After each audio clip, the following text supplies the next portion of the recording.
Hi, this is Manoj Kumar Singh and welcome again to the Evolutionary Monkey. आज हम लोग पढ़ने वाले हैं the fundamental unit of life. तो the fundamental unit of life क्या होता है? सेल्स. सो बेसिकली हम क्या पढ़ने वाले हैं? सेल्स पढ़ने वाले हैं. करेक्ट. अभी क्वेश्चन ये आता है कि cells fundamental unit of life क्यों है? रीजन है क्योंकि हम सभी के सभी जितने भी आप जो भी ऑर्गेनिजम्स हम देख पाते हैं वो सभी के सभी किसके बने होते हैं? सेल्स के बने होते हैं. Everything is made up of cells. जैसे कि ये मेरा जो बॉडी है, मेरा बॉडी मतलब जो मेरा शरीर है वो किसका बना है? सेल्स का बना है. अगर मैं एक ड्रॉप ऑफ ब्लड लेता हूं तो वो जो ब्लड है वो भी हजारों लाखों सेल्स का बना होता है. बहुत सारे सेल्स होते हैं. तो बेसिकली क्या है कि हमारा जो पूरा बॉडी है वो किसका बना होता है? सेल्स का बना होता है. इतना समझ में आ गया? इसलिए it's very safe to say now that the cells are the fundamental unit of life, है ना. और जितने भी ऑर्गेनिजम्स हैं, all living forms are composed of cells and the study of structural and functional composition of cell is called cytology. यानी कि sales के बारे में जो पढ़ा जाता है वो कौन से ब्रांच में पढ़ा जाता है? साइटोलॉजी में. नाउ तो ये जो मेरा बॉडी है ना, तो उसमें कितने सारे सेल्स हैं? Millions and billions of cells होते हैं. करेक्ट. लेकिन ये सेल्स मेरे बॉडी में शुरुआत से नहीं थे, है ना. एक जमाने में मैं भी बहुत छोटा सा एक एम्ब्रियो था, मतलब एक सेल हुआ करता था, जस्ट सिंगल सेल. आप भी, एवरीबडी, जो भी लोग, जो भी ह्यूमन बींग्स आप देखते हैं वो सभी के सभी एक जमाने में, once upon a time they were single cell.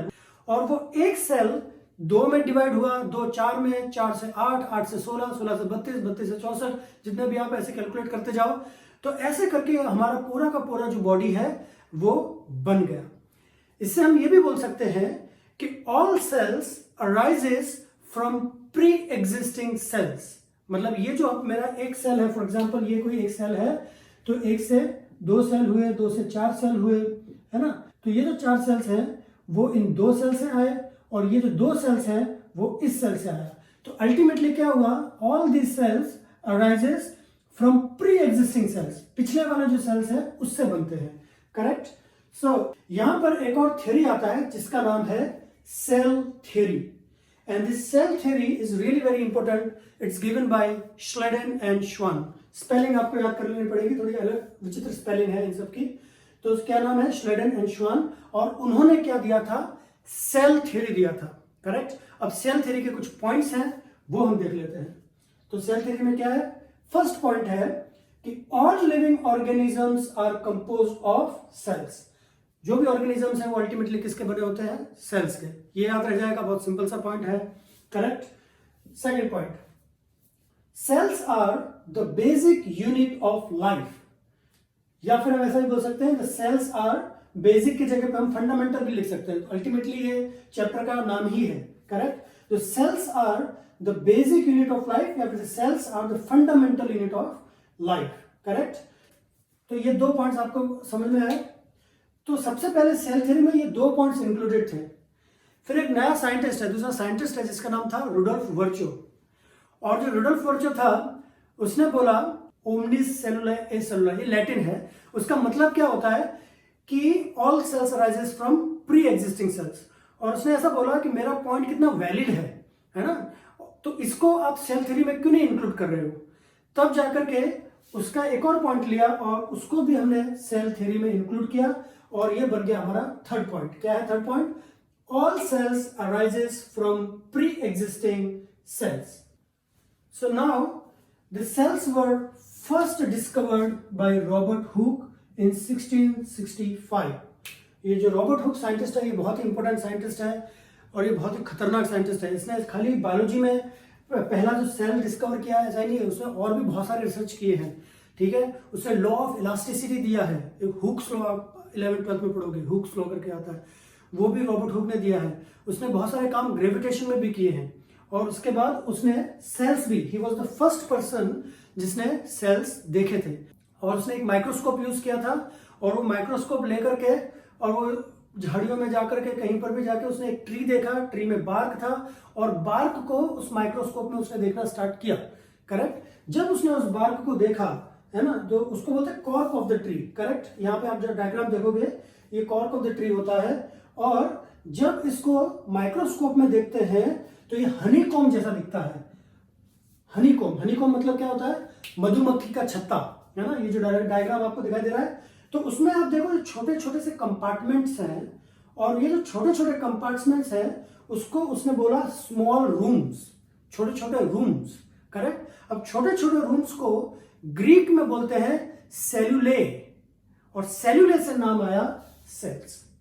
तो ऐसे सेल्स की डिस्कवरी हुई। इतना समझ में आया? नाउ तो अगर आपको ऐसा क्वेश्चन आता है कि who was the first scientist who discovered cells, तो क्या है आंसर? Robert Hooke. लेकिन अगर ऐसा क्वेश्चन आता है who discovered the first living sales, तो रॉबर्ट हुक आंसर गलत हो जाएगा। क्यों? क्योंकि जो रॉबर्ट हुक ने जो सेल्स ढूंढे थे वो डेड सेल्स थे। ठीक है। तो लिविंग सेल्स किसने ढूंढे थे? तो वो जो साइंटिस्ट है उसका नाम है एंटोन वैन ल्यूवेनहॉक। ठीक है। एवी ल्यूवेनहॉक, या सीधा आप ल्यूवेनहॉक भी लिख सकते हो, LEU, याद रख लेना स्पेलिंग, HOE कोई अजीब सा स्पेलिंग है। ठीक है। आपको ये स्पेलिंग याद करनी है। ठीक है। So he was the first person who discovered the first living cells. Living cells को डिस्कवर करने वाले का नाम था एंटोन वैन ल्यूवेनहॉक। इतना क्लियर हुआ? अभी हम सेल्स के कुछ टाइप्स देखेंगे। सेल्स के कुछ टाइप्स होते हैं और उसका अलग अलग क्लासिफिकेशन करते हैं सेल के टाइप्स के हिसाब से। समझाता हूं। देखो टाइप्स ऑफ सेल, तो सबसे पहले हमने क्लासिफाई किया है on the basis of shape. Shape के बेसिस पर हमने इसको क्लासिफाई किया है। सो फर्स्ट पॉइंट है यहां पर, आप देखो, shape is according to the function. जो सेल्स के जो शेप होते हैं वो सेल कौन सा फंक्शन करने जा रहा है, उस फंक्शन के लिए सेल का कौन सा शेप बेस्ट होगा, उसके अकॉर्डिंगली उस सेल का शेप होता है। क्लियर? नाउ तो क्या हो गया? Shape is according to the function. Generally जो सेल्स होते हैं वो स्फेरिकल होते हैं। करेक्ट। नाउ अभी कुछ एग्जांपल देखते हैं। देखो नर्व सेल्स, आपको पता है नर्व सेल्स, न्यूरॉन्स। न्यूरॉन्स कहां पे पाए जाते हैं? हमारे ब्रेन में होते हैं। ठीक है। और ये जो न्यूरॉन्स होते हैं वो एलोंगेटेड होते हैं। ठीक है। नाउ आरबीसी, आरबीसी मतलब क्या होता है? Red blood cells. ठीक है। ब्लड सेल्स की बात हो रही है यहाँ पे। ब्लड का कलर क्या होता है? रेड। और रेड से मुझे याद आया कि ये जो आप जो नीचे जो बटन देख पा रहे हो, सब्सक्रिप्शन लिखा होगा, वो रेड कलर की होती है, उसको दबा दो। ठीक है। बाजू में जाओ, वहां पे एक शेयर करके बटन होगा। अगर आपको अपने दोस्त का भला करना है तो बटन है वो दबा दो, शेयर करो, देश का भला करो। Now my question is here कि जो रेड ब्लड सेल्स होते हैं वो रेड क्यों होते हैं? अभी इसका आंसर आपको कमेंट बॉक्स में देना है। तो दूसरा एक और क्वेश्चन इससे रिलेटेड ही है कि क्या कोई ऐसा ऑर्गेनिज्म है इस दुनिया में जिनका ब्लड रेड नहीं होता है? अगर ऐसा कोई ऑर्गेनिज्म है तो उसका आंसर भी आपको लिखना है विद रीजन, है ना, कि वो जो ऑर्गेनिज्म है उसका रेड कलर क्यों नहीं है। ठीक है। तो ये सारे पॉइंट्स, ये सारे क्वेश्चंस के जो आंसर है आपको मुझे कमेंट बॉक्स में लिख करके देने हैं। ठीक है। ओके, ट्राई करना। ठीक है। नाउ ये हो गया आरबीसी। और आरबीसी का शेप क्या होता है? बाइकॉन्केव शेप। बाइकॉन्केव मतलब ये बाइकॉन्केव हो गया। देखो ये समझ में आया? ये बाइकॉन्केव, बाइकॉन्केव लेंस आपने देखा है ऐसे, यानी एक कॉन्केव इधर, दूसरा कॉन्केव इधर, तो ये क्या हो जाएगा? बाइकॉन्केव। और बाइकॉन्केव क्यों होता है?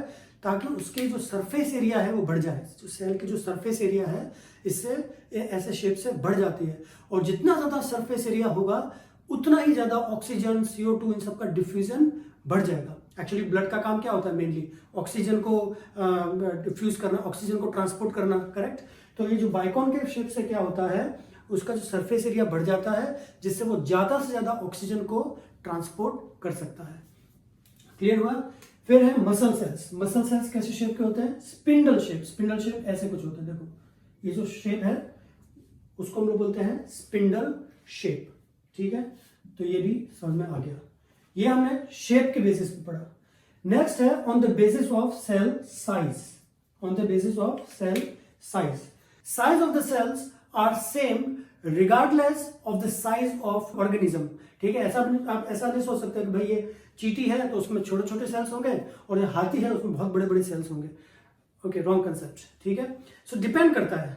नाउ तो on the basis of cell size में हम देखते हैं कुछ सेल्स होते हैं जो बहुत बड़े होते हैं, कुछ ऑर्गेनिजम्स ऐसे होते हैं जिनके साइज, जो सेल्स के जो साइज होते हैं बहुत छोटे होते हैं। तो लार्जेस्ट सेल्स अगर आप देखोगे तो वो होगा ऑस्ट्रिच एग। ऑस्ट्रिच का एग बहुत बड़ा होता है। ठीक है, कितना होता है? 15 सेंटीमीटर उसका डायमीटर होता है। It's like really big egg. और उसको देखने के लिए आपको माइक्रोस्कोप की जरूरत नहीं है, डायरेक्टली आप 15 सेंटीमीटर है डायमीटर, तो उसको आप डायरेक्टली देख सकते हो नेकेड आई से। करेक्ट। सो ये हो जाएगा लार्जेस्ट सेल। स्मॉलेस्ट सेल कौन सा है? माइकोप्लाज्मा का। इसको हम पीपीएलओ भी करके बोलते हैं। ठीक है, तो ये माइक्रोप्लाज्मा होता है, उसका साइज कितना होता है? 0.1 माइक्रोमीटर। तो डेफिनेटली इसको देखने के लिए माइक्रोस्कोप की जरूरत पड़ेगी। करेक्ट। सो ये हो गया स्मॉलेस्ट। लॉन्गेस्ट कौन सा होता है? Nerve cells. Again nerve cells वापस आ गया। देखो न्यूरॉन्स है ना, वो कितने होते हैं? लंबे, कितने लंबे होते हैं? Up to 1 metre. बहुत बड़े होते हैं ये। ठीक है, तो ये हो गया लॉन्गेस्ट सेल। ठीक है, नेक्स्ट पॉइंट हम लेते हैं on the basis of numbers. Numbers के बेसिस पे। तो देखो हमारे पास कितने सेल्स हैं? Millions and billions of cells हैं। करेक्ट। तो हम लोग यूनिसेलुलर हुए कि मल्टी सेलुलर हुए? हम लोग हुए मल्टी सेलुलर। मल्टी सेलुलर मतलब बहुत सारे सेल्स। लेकिन इस दुनिया में ऐसे बहुत सारे ऑर्गेनिजम्स हैं जिनको जिंदा रहने के लिए, जिनको अपना जीवन व्यतीत करने के लिए खाली एक ही सेल पर्याप्त है। बहुत ज्यादा हिंदी हो गया, राइट? एक ही सेल सफिशियंट है उनको अपना पूरा लाइफ जीने के लिए। वो एक ही सेल में खाना भी खा लेते हैं, डाइजेशन भी कर लेते हैं, सर्कुलेशन भी हो जाता है, एक्सक्रीशन भी हो जाता है, लोकोमोशन भी हो जाता है, सब कुछ एक ही सिंगल सेल से कर लेते हैं। ठीक है, ऐसे ऑर्गेनिजम्स को हम लोग बोलते हैं यूनिसेलुलर। क्या बोलते हैं? यूनिसेलुलर। एग्जांपल क्या है? अमीबा, पैरामीशियम, बैक्टीरिया, क्लेमिडोमोनास, बहुत सारे होते हैं। ठीक है, सर खाली ये 3-4 एग्जांपल नहीं है, बहुत सारे होते हैं। जस्ट समझाने के लिए आपको ये 3-4 एग्जांपल मैंने यहाँ पे दिए हैं। मल्टी सेलुलर ऑर्गेनिजम्स मैं ऑलरेडी बता चुका हूँ, हम लोग मल्टी सेलुलर है। बहुत सारे सेल्स मिलकर के जब काम करते हैं तब हमारा ये बॉडी फंक्शनल होता है। ठीक है, यानी हमारे बॉडी को फंक्शनल होने के लिए बहुत सारे सेल को एक साथ काम करना पड़ेगा, तब जाकर के हमारा बॉडी फंक्शनल होता है। ठीक है, तो ये हो गए मल्टी सेलुलर ऑर्गेनिजम्स। एग्जाम्पल क्या है? Plants and animals. ठीक है, नेक्स्ट है on the basis of organisation. Organisation इसमें 2 कैटेगरी आती है, एक होता है प्रोकैरियोटिक सेल्स और दूसरे होते हैं यूकैरियोटिक सेल्स, या फिर डायरेक्टली बोल सकते हैं prokaryotes and eukaryotes. Eukaryotes. Correct. Now ये जो प्रोकैरियोट्स और यूकैरियोट्स है, इनके बीच में जो डिफरेंस है हम बाद में समझेंगे। सेल्स का जब पूरा चैप्टर कंप्लीट हो जाएगा, क्योंकि बहुत सारे पॉइंट्स हैं जो सेल का चैप्टर कंप्लीट होने के बाद ही आपको पता चलेंगे। लेकिन अभी क्योंकि मैं क्लासिफिकेशन कर रहा हूं, इसलिए मैंने इन दोनों को भी इंक्लूड कर लिया है। तो एक जनरल अंडरस्टैंडिंग दे देता हूं मैं। जो प्रोकैरियोट्स होते हैं वो प्रिमिटिव सेल्स होते हैं एंड दे आर इनकम्प्लीट। ठीक है, वो वेल डेवलप्ड नहीं होते हैं। एग्जाम्पल है बैक्टीरिया। जो बैक्टीरिया के सेल्स होते हैं वो कैसे होते हैं? प्रिमिटिव होते हैं। जबकि यूकैरियोट्स में कैसे सेल्स होते हैं? यूकैरियोट्स ऐसे सेल्स होते हैं जो वेल डेवलप्ड होते हैं। एग्जाम्पल है प्लांट्स एंड एनिमल्स। यानी हम में जो सेल्स होते हैं वो कैसे होते हैं? यूकैरियोट्स। और यूकैरियोट्स सेल्स जो होते हैं वो वेल डेवलप्ड होते हैं। ठीक है, इसको हम और आगे वापस से पढ़ेंगे।